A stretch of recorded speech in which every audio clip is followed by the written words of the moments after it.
d'induire en erreur les lecteurs. Mais dites-moi, moi, parce que moi, je les ai eus pratiquement tous en main, et chaque fois, franchement, vous trouvez, parce que c'est un sacré travail de recherche, vous trouvez chaque fois d'une nouvelle légende, d'une nouvelle recette, d'un nouveau personnage. C'est quand même extraordinaire. Quand même. Ça me prend pratiquement 24 mois, ça me prend 2 ans pour préparer tout ce qui est documentation, tout ce qui est... Bon, la matière existe. Et d'ailleurs, Ibn Khaldoun le disait. Si l'on prenait tout ce qui s'est passé dans la sphère amazighophone, il faudra des volumes et des volumes et des volumes. Une encyclopédie. Voilà, pour un peu, comment dirais-je, cerner la chose. Bon, là, j'ai des amis, j'ai beaucoup de gens qui me donnent un coup de main. Ceux qui sont près de leur village, par exemple, quand il y a un personnage insolite, quand il y a, par exemple, une poétesse inconnue qui a laissé beaucoup de choses, j'arrive quand même à avoir toute la documentation. En réalité, c'est un immense travail collectif et vous l'engrangez, vous le mettez en forme et chaque jour correspond à quelque chose qui est bien particulier en fonction de l'événement du personnage. Je me déplace énormément, notamment pour les photos. Oui, j'ai vu que c'était très illustré. Il y a pratiquement près de 1000 photos dans chaque ouvrage.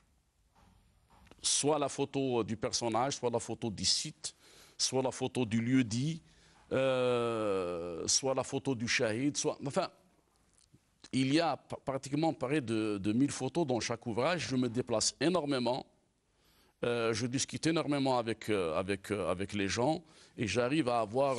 Alors, est-ce que je peux me permettre de vous faire une critique, oui. Parce que vous êtes également le responsable du Haut Commissariat à la Mazarité. Oui, oui, tout à fait. Écoutez, on ne trouve pas toujours facilement. Quoi? Pas très bien distribué. Quoi? Soit le digeste, soit l'éphéméride, etc. Ah si. Ah bah non. Si, non, je suis désolé. Ce sont des maisons d'édition qui l'ont... Peut-être que le premier a été mal distribué. Ouais. Mais le digeste et l'almanach de Tizi Ouzou, édité pour le second par Alpha et le troisième par Alpha et Londa, la distribution s'est faite comme ce... Non, je vais vous dire pourquoi. Mais on ne va pas s'attarder là-dessus parce que là n'est pas le sujet de l'émission, mais quand même, parce que ça m'intéresse toujours la question de la distribution, parce que c'est un des points malheureusement d'achoppement. Je dirais de l'édition en Algérie, la distribution. C'est ce type d'ouvrage...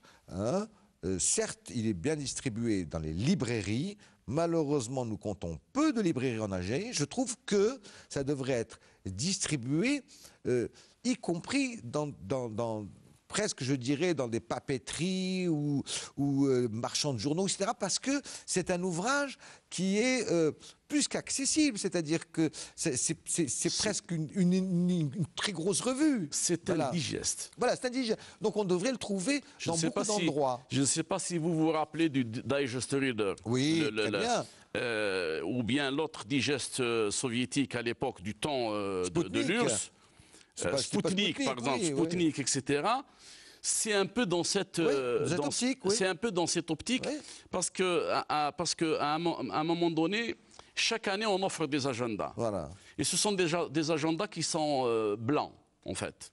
Il n'y a rien dedans, à part la date, le jour. Et puis la belle photo, là, toujours pratiquement la même. La même. Je me suis dit, pourquoi ne pas intégrer sous forme de digeste tout ce qui concerne un peu tout ce qui tourne autour de la société, autour des gens, autour de la culture, de la littérature, de l'histoire et de l'habitat aussi, de ma région qui est la Kabylie.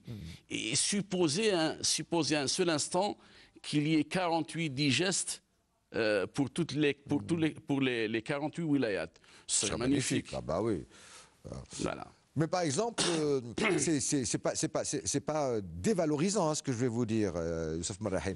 Mais ce type d'ouvrage, dans n'importe quel pays au monde, c'est un type d'ouvrage qu'on voudrait trouver, ou, eh bien, dans ce qu'on appelle les lieux où on est en partance, où on est arrivé, que ce soit par route, par train ou par avion. Vous êtes d'accord avec moi? Ouais. C'est-à-dire que vous avez le marchand de tabac, cosmétique, mon digeste et mon anamalax se vend à l'aéroport d'Alger. Oui, mais alors, c'est un des rares aéroports où on peut le trouver. Les gares routières et les gares ferroviaires, qu'est-ce qu'il y a dedans, à part quelques petites buvettes? Eh bien oui, mais même là... allez dire ça à l'éditeur. D'accord, ok. J'espère qu'on le trouvera dans le métro. Inch'Allah, pourquoi pas.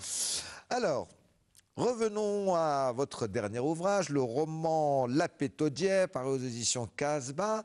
Alors là aussi, je reviens à ce que vous dites. Alors, vous changez chaque fois complètement de rythme, parce que le Youssef Merrahi, poète, n'a strictement rien à voir, surtout avec l'écriture de celui-ci, qui est un roman, ou avec le roman épistolaire Post-Scriptum, qui était assez cinglant.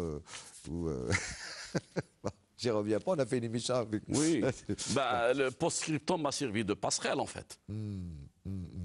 Post-Scriptum, c'est un condensé poétique. Oui. Sous forme de prose, sous forme de récit, sous forme de narration. C'est ce qui m'a permis de passer de la poésie, au roman. Cela dit, je n'ai jamais arrêté d'écrire de la poésie. Je reste fondamentalement, je reste poète. Ça se sent, hein. Je reste Mais poète. là, il faut dire que dans La Pétaudière, il n'y a rien de poétique. Non.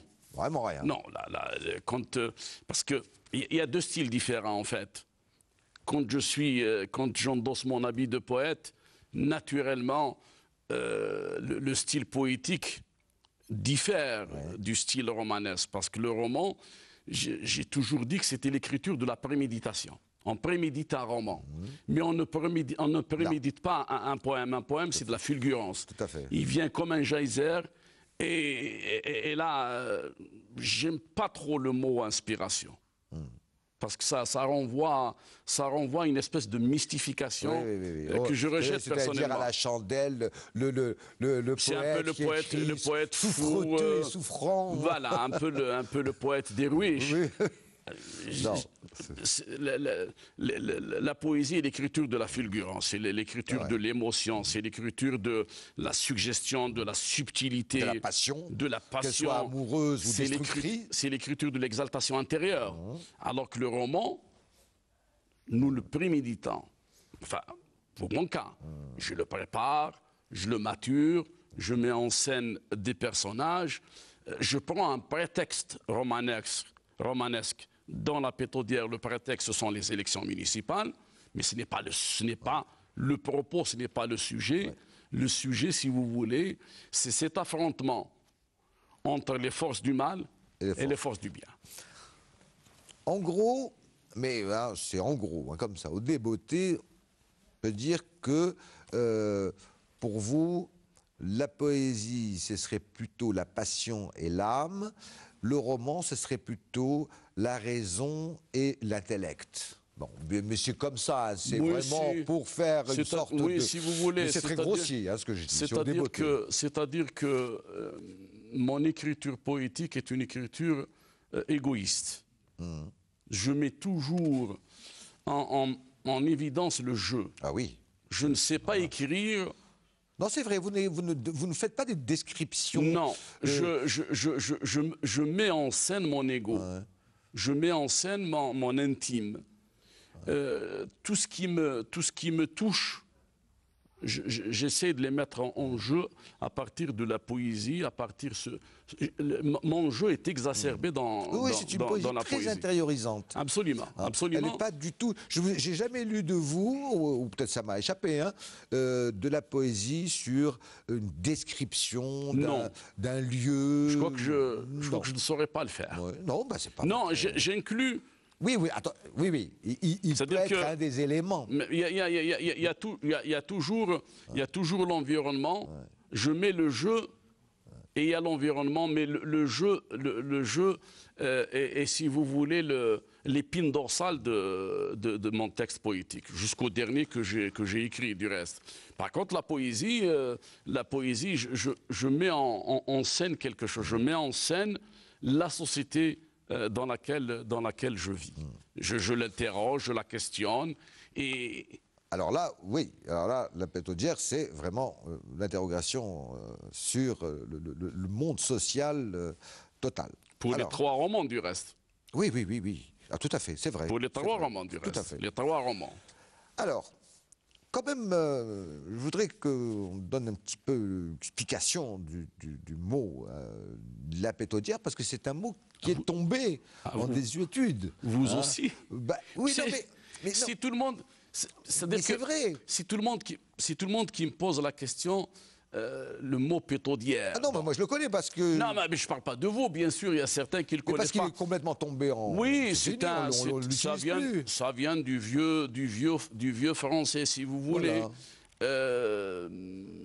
Ça vient du roi, ça vient la cour mythe, du roi Pétau. Le roi Pétau qui est élu par les plus cancres de sa communauté. Oui, par les plus cancres et dans un brouhaha indescriptible. C'est la cour des miracles. Voilà. Mais sauf que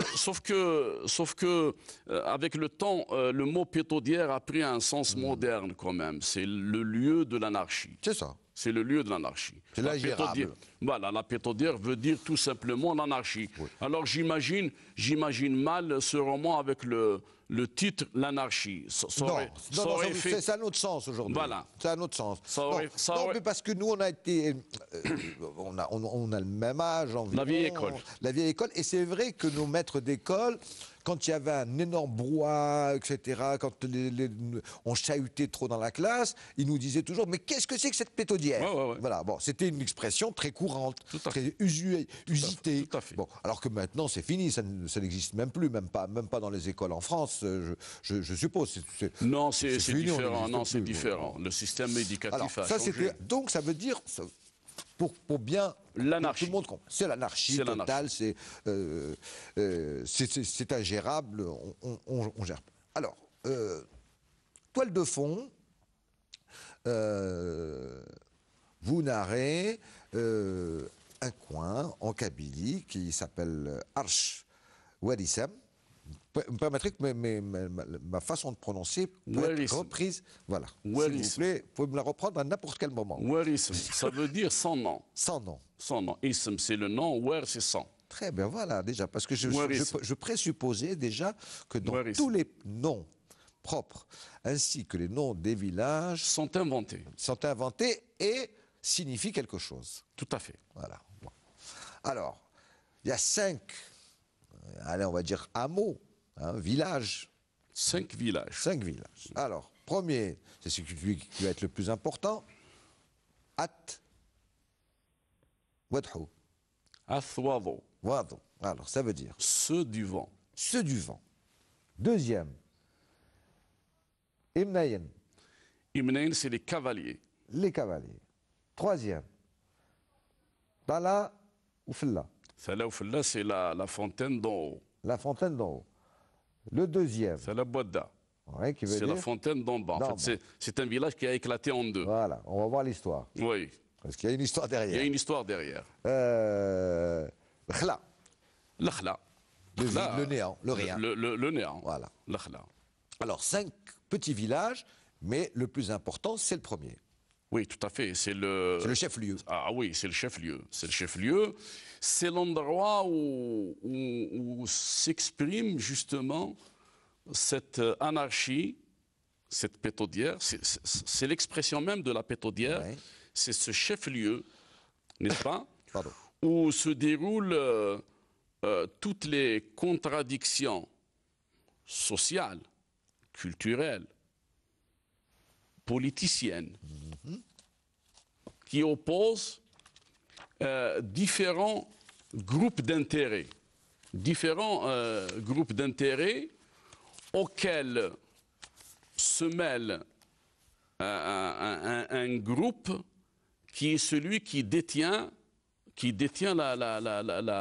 la richesse mercantile en quelque sorte, qui détient le pouvoir de l'argent. Alors, c'est à partir de là où tout s'enclenche. Il y a ça, et on va voir qu'il y a autre chose. Hein, quand même en filigrane, peu important. Enfin, moi, ce que j'en ai lu, et je pense que je n'ai pas tort, puisque vous le mettez en exergue au début de votre roman. C'est tiré du fleuve détourné de Rachid Memouni. Je lis.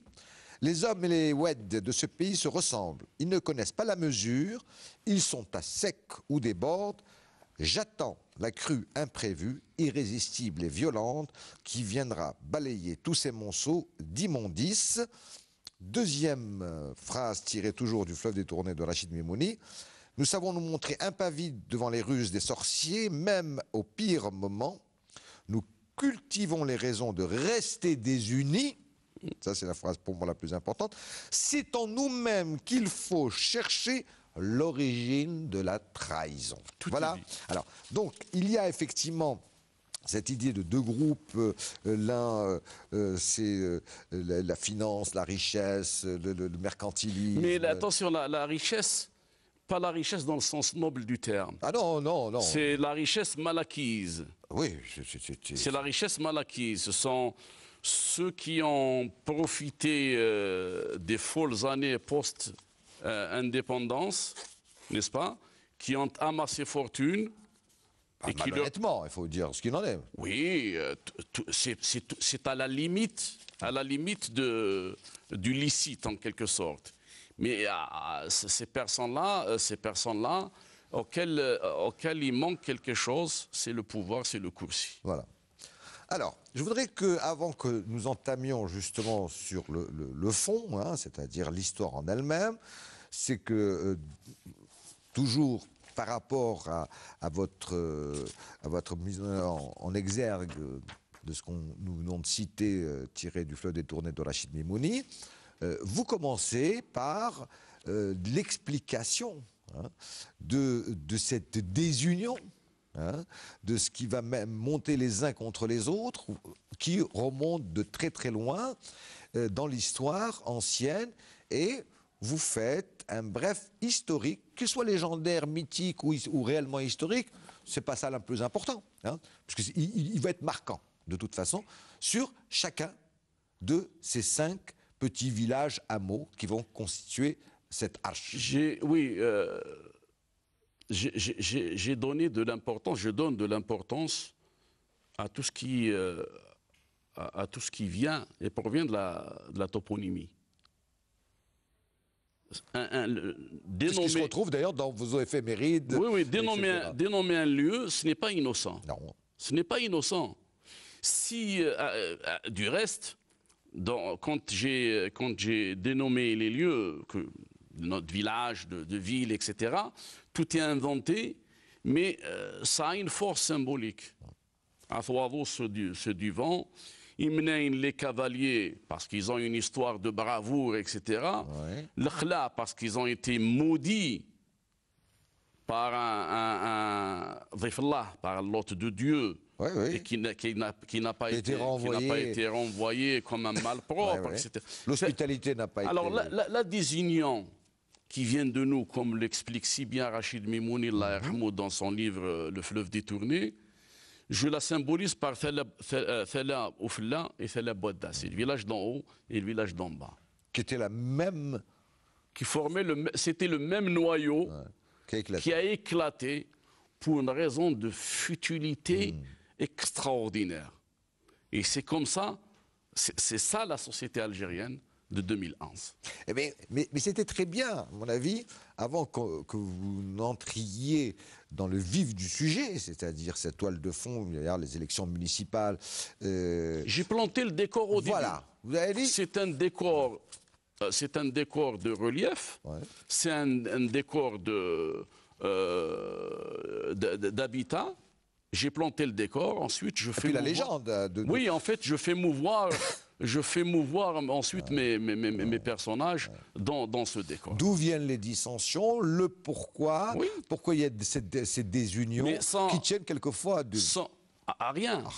À rien. Sans ça, s'il n'y avait pas cette partie introductive, si vous voulez, On ne comprendrait pas. on n'aurait pas compris on n'aurait pas compris le. Je crois que c'était important de le signaler, c'est-à-dire que peut-être que, parce que c'est quand même vos premières pages, hein, donc le lecteur peut se dire, ah, tiens, mais de quoi veut-il parler au début, dans son premier chapitre, deuxième Mais c'est chapitre? bien de surprendre le lecteur. Ah, vous aimez bien, hein, bien sûr. Oui. Bah, heureusement. Vous n'avez C'est votre métier. Bah oui, En tant que romancier. repartez à L'Ambre assassine la lumière. Oui. On a l'impression que ce deux grandes nouvelles, Oui. mais juste à la fin, il y a si vous voulez, l'effet de surprise qui s'annonce. Je fais rencontrer les deux principaux personnages. L'un assassine l'autre et ainsi de suite. Abel qui tue Caïn. Racontez pas tout. Non. Racontez pas tout. J'ai rien dit. Il y a beaucoup de ceux qui nous regardent qui n'ont pas lu et L'Ombre assassine la lumière. Hein. Ouais, j'espère. Alors, et puis bon, alors c'est évidemment dans le chef-lieu, hein, à Douarnenez, que va se situer le cœur de l'action. Alors, à Douarnenez, pour que vous puissiez vous rappeler, Ahl Rih. Ah oui. Ahl Rih. À Douarnenez, Ahl Rih. Voilà. Alors, il y a les élections municipales. Il faut élire un nouveau maire. L'ancien n'a pas fait grand-chose pour le village, pour ne pas dire rien du tout. Et il a fait quelque chose pour lui. Pour son propre village. Voilà. Pas pour les autres. Pas pour les autres. Et donc, vous campez les personnages. Là, ça bat son plein, hein, c'est-à-dire les prémices de la campagne électorale battent leur plein. Alors, il y a ce qu'on appelle, je ne peux pas les nommer, hein, c'est dans un petit village imaginaire, encore une fois. Hein. Oui. Tout ça est imaginaire. Vous ne citez d'ailleurs aucun particulier. Vous parlez comme ça de partis politiques qui sont déjà constitués, etc. Et puis, il y a ce qu'on appellerait ceux qui veulent une sorte de renouveau, de 100 partis, etc., qui veulent s'emparer du pouvoir. C'est la fièvre électorale qui touche le corps social. Bah. Et chaque partie du corps social a sa propre vision de la gestion de cette municipalité. Chaque corps social avec sa sensibilité, avec ses fantasmes, avec ses espoirs, avec ses rêves, etc., avec ses atavismes aussi, oui, naturellement, oui, avec oui, ses atavismes. Oui. Mais ces partis qui sont constitués traditionnellement, comme c'est décrit dans le roman, ignorent que quelque part, il y a un autre parti, entre guillemets, qui lui est en train de gérer cette désunion à son avantage. Et toute la problématique est là. Et ce que j'essaie de mettre en évidence, c'est le fait qu'il y a la masse silencieuse. C'est ce peuple, comme je le dis, ce peuple d'Athwado, qui lui regarde de loin, fait semblant de s'intéresser, mais c'est qu'au fond, il le sait au fond, ce peuple d'Athwado, qu'à la fin, ceux qui vont tirer les marrons du feu, ce seront toujours, j'allais dire, pas les plus intrépides, les plus pervers. Les plus rusés. Les plus pervers. La ruse, c'est noble. C'est la perversité qui est malsaine. Alors, dans ce petit village, il y a une petite bande de malfrats. Hein, 4 personnages qui ne sont pas du tout en quête d'auteur, ceux-là, ils sont en quête de mauvais coups. Ah oui. Eh oui. Dont le chef est Mouhlam Gilet. Mouhlam Gilet. Repris de justice. Oui, c'est clair. Et qui est passé à travers les gouttes. Non, quand on dit... Non, il a fait de la prison, il a fait... Oui, il a fait de la... Enfin, on n'a jamais pour des grosses... Non, il sait... C'est un petit malfrat, quoi. C'est un malfrat. Voilà. C'est un malfrat. Allez, un petit grand malfrat, quand même. Oui. Mais quand vous dites à quelqu'un Mouhlam Gilet, c'est clair. Il est crâne. Non, Mouhlam Gilet, c'est pas l'appel qui vous exhibe son CV. Ben oui. C'est clair. Mais il n'est pas barbier. Lui et sa bande symbolisent encore une fois. Il faut toujours j'essaie toujours, d'ailleurs dans mes trois romans, j'essaie toujours de mettre derrière un personnage ou derrière une situation un symbole. Oui. Ça symbolise la mauvaise conscience de la société. C'est ça. Mouhlam Gillette et ses acolytes, ses porte-flingues symbolisent la mauvaise conscience. C'est un peu le côté noir de l'âme de la société de ce village d'Athwado. Alors lui-même dit qu'il n'est pas tout à fait du village, je crois. Oui, mais chaque personnage... Il se crée son monde. Non, chaque personnage, je donne une ascendance assez particulière à chaque personnage. L'un est produit de l'inceste, l'autre on ne sait même pas d'où il vient. C'est dire qu'en fait que il n'y a aucune origine à cette mauvaise conscience en fait. Alors c'est ça qui me semblait intéressant. C'est que quand vous décrivez ces 4 personnages, hein, de Mouhlam Gillette, il va y avoir Belkacem dit le gros. Hein, avec le Belkacem Ayfous dit le gros fait partie des... Ah non, ça c'est les caciques. Donc ça c'est les caciques. Oui, c'est les bagarres en fait. Oui, les bagarres. Non, excusez-moi, là, oui, effectivement. Il y a le mien, mais il y a Petitou. Parce qu'il c'est un nain, c'est un petit taille, etc. Mais vous racontez son histoire terrible, qui n'est pas d'une famille nombreuse, qui était complètement délaissée, crevant la faim. Il trouve dans la bande, au moins, il est respecté, quoi, quelque part. Mais cette bande, c'est-à-dire que il y a une psychologie du groupe sur laquelle il faut peut-être insister, parce que le groupe se protège. Le groupe forme un noyau familial. Allez-y à l'autre personnage, Alim Papour. Alim Papour, l'idiot. Oui, il est un peu demeuré comme ça. L'idiot, c'est l'idiot. Dans chaque village, il y a un idiot, malheureusement. C'est l'idiot du village. Mais il trouve sa place dans cette micro-société. Il trouve sa place. Voilà. Parce que c'est un groupe de marginaux. Ouais. C'est un groupe de marginaux. Ils sont pratiquement au banc de la société. Ouais. Et ils forment eux-mêmes leur propre corps social. Et chacun, d'ailleurs, a son statut particulier dans ce groupe. Mouhlam Gillette, c'est le patron. Ah oui. Et puis il n'y a personne ne dit rien. Oui. Il y a, comment il s'appelle, le géant, là. Aromé, le blond. Qui est le char d'assaut. Le blond. Le blond. Effectivement, oui. Lui, c'est pour les lui, c'est la force brute. C'est la force brutale. Brute et brutale. Voilà. Le nain Petitor, lui, il est en même temps malin, mais c'est un fonceur. Quand il se met en colère, ça y est. Et il y a le dernier, Alim Papour, qui est là pour les menus travaux, servir à manger, faire les commissions. L'homme à tout faire. C'est un peu la boniche. Voilà. C'est la boniche du groupe. Et tout ça fonctionne très bien. Puis évidemment, ils sont dans le village, ils sont en même temps craints, mais au banc du village, c'est-à-dire au banc de la société. Ils sont craints et honnis en même temps. Ils sont craints et honnis. Et puis, quand arrivent ces élections, donc 3 autres personnages qui, eux, se sont enrichis de façon perverse, comme vous le disiez si bien. L'Ashkara, elle est chez eux. Voilà. L'Ashkara, comme vous dites. Oui, parce que c'est des personnages... c'est pas des personnages, ce ne sont pas... Ils détiennent la richesse, mais pas le pouvoir. Ils n'ont pas le pouvoir. Voilà. Ils disent, bon...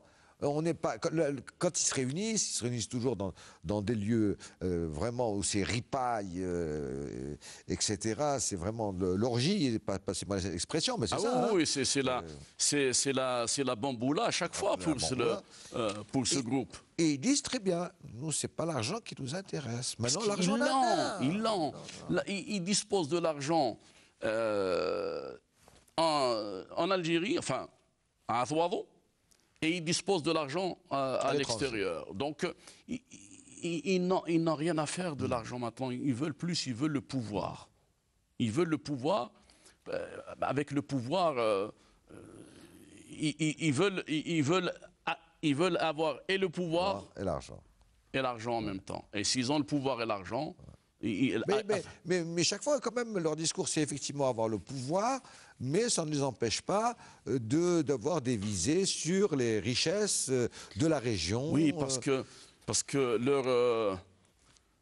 l'un et l'autre se tiennent tellement, argent, pouvoir pour eux, que l'un amène l'autre et l'autre amène l'un, etc. Parce qu'ils se sont rendus compte par des chemins détournés qu'Athwado recèle de richesses que le commun du peuple d'Athwado ignore. Le marbre, on parle de diamants, on parle d'eau minérale, etc. Ce qui fait que oui, la meilleure manière d'avoir les autorisations, hein, les brevets, ou je ne sais plus comment il faut les appeler. D'exploitation, ouais, les concessions. Des concessions, c'est d'avoir le pouvoir. Il est plus facile d'avoir le pouvoir, n'est-ce pas? Ouais. On n'est jamais mieux servi que par soi-même. Tout à fait. Alors, qu'est-ce qu'il leur manque? Il leur manque, j'allais dire, un homme de main. Voilà. Un paravent.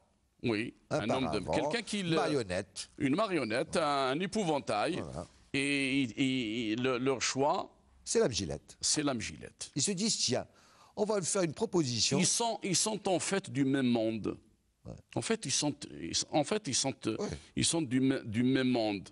Les uns utilisent les autres et leurs intérêts sont imbriqués que les uns ont besoin des autres.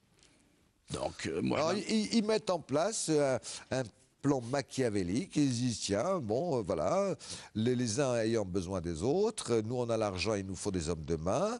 Ces hommes de main, la bande à l'âme Gillette disent, ah ben les autres ont de l'argent, ben tant mieux, on va être rétribués. Pourquoi? Parce que ceux qui sont censés diriger cette municipalité se tuent dans des joutes qui ne mènent à rien. Ouais, ouais. Quand, par exemple, ce parti constitué qui annonce qu'ils ont ramené quelqu'un bardé de diplômes des États-Unis, oui, et le vieux monsieur, le sage, l'ancien, qui leur dit on n'a pas besoin de quelqu'un de très diplômé, on a besoin de quelqu'un qui a la poigne, qui saura... Et qui connaisse bien le coin. C'est-à-dire qu'il... Voilà. Au moment où la partie sociale, celle qui doit logiquement gérer cette municipalité, est en train de faire valoir leur désunion à l'intérieur même de leur propre parti, les autres en profitent. Alors, plan machiavélique, d'autant plus que, effectivement, ils sont malins, ces trois bonhommes là, qui vont devenir quatre, hein, la bande des quatre, hein, avec la visite, c'est qu'ils se disent... Ils sont roublards. Ils sont roublards, ils se disent, bon, puisqu'il y a dissension entre les anciens partis connus et puis que la population en a un peu marre, eh ben, on va créer ce qu'on appelle un sans-parti, un sans-étiquette. C'est ça. Hein, qui va leur promettre monts et merveilles à cette population. Et effectivement, c'est ce qui va se passer. Ah, il y a une scène tout à fait hilarante que vous décrivez dans un des chapitres où l'âme Gillette, qui ne sait pas du tout parler en public, hein, qui n'est pas un orateur, etc., mais il trouve les mots parce qu'il peut promettre tout ce qu'on veut. Il trouve les mots, on lui souffle les mots. L'Ashkar étant de son côté, donc il a distribué des liasses de dinars à qui mieux. Et il peut promettre tout ce qu'il veut, parce que de toute façon, il ne tiendra jamais ses promesses. Il peut promettre ce qu'il veut. Et donc il avait, disons que le fruit était mûr, il ne lui restait qu'à le cueillir, d'autant que la masse silencieuse ne pouvait rien faire. Ouais. Elle est venue, cette masse est venue l'applaudir à tout rompre. Oui, comment ça a été applaudi? Les partis normalement constitués, qui ont, eux, normalement les attributs pour gérer, ils ont sont en pleine discussion. En pleine dissension entre eux. Ils discutaient à longueur de journée. Ils se le nez. Oui, tout à fait. Donc ils sont rentrés dans la brèche. Ils sont rentrés dans la brèche. Il y a un seul qui est un architecte honnête, fils de Shahid. C'est le seul qui, lors de ce meeting, s'oppose. Toujours dans le symbole. Oui, toujours. Il s'appelle Itish, voilà. Soleil. Il est architecte. L'architecte, c'est le construit, bâtisseur. voilà. C'est le bâtisseur d'une ascendance noble, qui plus est d'une famille révolutionnaire. Donc il a tout pour lui, logiquement. Incorruptible. Oui, incorruptible. Il a tout logiquement pour diriger cette municipalité. Sauf qu'il a en face de lui la mafia, la pègre. C'est le seul qui s'oppose. C'est le seul qui s'oppose. Qui ose dire lors du meeting, parce que là, lors du meeting, l'âme Gillette fait carrément des menaces. Hein. Celui qui viendra s'opposer à moi verra de quel bois je me chauffe. Hein, donc tout le monde a compris. Hein. Non, lui il se lève et dit, ben, moi je m'inscris. Et je me présente aussi comme futur candidat. C'est le grain de sable dans la machine, dans la diablerie des... Alors là, les choses s'emballent. Oui, oui. Là, les choses s'emballent, puisque, effectivement, là, la pétaudière, c'est ce meeting. Hein. Mais bon, ça déborde du meeting, mais c'est vraiment dans ce meeting qu'on voit la pétaudière. La pétaudière, c'est... c'est l'ensemble de la situation. C'est l'ensemble inventé par mais le point d'orgue, c'est quand même le meeting. Oui, disons le meeting, disons la foire. Oui. C'est une foire d'empoigne. Oui, c'est le bois, quoi. Puisque d'ailleurs, à la fin... ils applaudissent l'un, ils applaudissent l'autre. Et puis les mots d'ordre sont du n'importe quoi.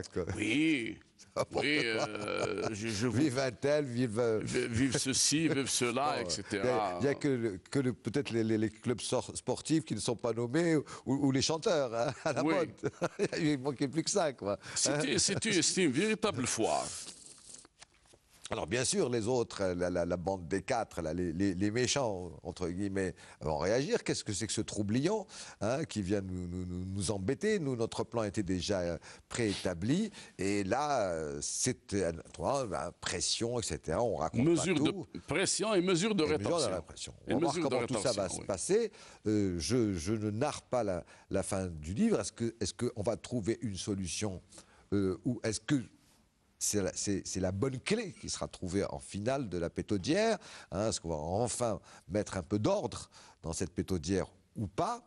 Ça, c'est le livre que nos téléspectatrices et téléspectateurs découvriront à la lecture de votre roman, Youssef Merrahi. Mais ce qui me semblait important quand même dans votre ouvrage, c'est que, effectivement, par rapport au titre, la pétaudière, mais quand j'ai terminé avec l'épilogue, hein, à la fin, la dernière page, pour moi, c'est quand même un roman essentiellement sur la lâcheté des hommes. La grande lâcheté des hommes. C'est-à-dire qu'il faudra parler... Je crois qu'il faudra... La scène du cimetière, oui. Etc. Je donne pas de mais je crois qu'il faudra dire la lâcheté sociale. Oui. La lâcheté sociale. Oui, mais... Parce que dire la lâcheté des hommes, je crois que c'est aller un peu trop loin.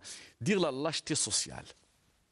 Dire la lâcheté sociale... Est-ce que la lâcheté sociale ne va pas de pair avec un autre type de lâcheté? Parce que quand même... Quand vous dites lâcheté des hommes, vous incluez Étige. Non. Si, vous incluez Étige et vous incluez son père. Non. Et vous avez vu de quelle manière il est mort. Alors je vais préciser la lâcheté quand même de certains hommes et qui malheureusement peuvent être constitués la majorité à un moment donné. Oui. Tout à fait. C'est quand même ça, votre ouvrage. D'où le concept de lâcheté sociale. Ouais. Oui. Parce que lâcheté sociale, toute société est basée sur un contrat. On va pas réinventer Jean-Jacques Rousseau.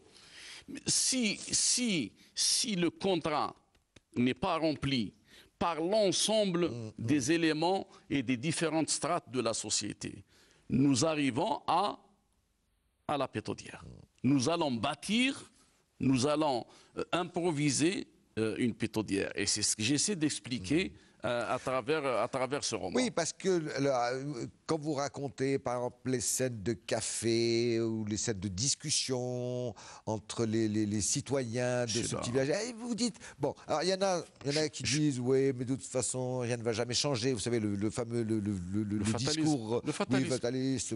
Bon, de toute façon, que ce soit l'un ou l'autre, c'est pareil. Oui. D'autres qui font semblant d'y croire. D'autres qui, de toute façon, ne sont là que pour... vous dites très bien dans votre ouvrage, hein, chacun pour soi et Dieu pour tous, en gros. Hein. C'est pas mon problème. Oui, hein. De toute façon, moi, je me débrouille tout seul. Ça me suffit, le reste, la société, je balaye à l'intérieur de chez moi, mais devant chez moi, dans les escaliers, ça ne me regarde plus. Mais parce que nous n'avons pas la notion du bien commun. Sans civique. Oui. La notion du bien commun, nous ne l'avons pas, et la mentalité du beylik est encore très prégnante chez nous. Et d'ailleurs, vous le prononcez le mot. Oui, oui, à un moment donné, vous dites, ce bien-là, c'est al-beylik. Et beylik. Parce que c'était l'habitude des biens du beylik, et celui qui vient nous taxer ou les impôts, c'est al-beylik.